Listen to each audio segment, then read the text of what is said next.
So if you want to use Live Translator on your Google Pixel 9a, first of all, open up your settings. Now you have to scroll down to your System tab.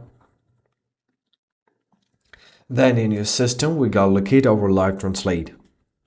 Make sure that it's turned on and choose the language that you want to translate. Also, you may choose the load languages option, so through Wi-Fi or no.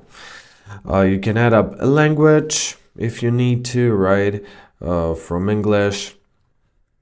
So for example, if our phone will see any of Chinese, let's press add language. Everything is gonna be automatically translated to English. That's how it works.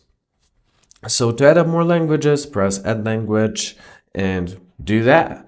The second variant is to use your Google Translator.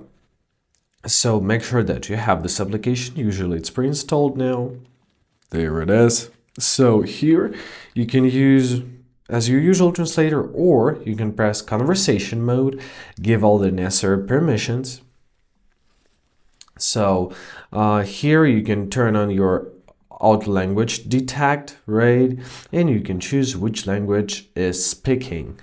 You can set up the first language, for example, English, and the second language, let it be Armenian. And basically that's how it works. So we are talking and we are receiving an answer, and that's it. I hope this video was helpful. Thank you so much for watching. Have a great day, and please consider subscribing to our channel.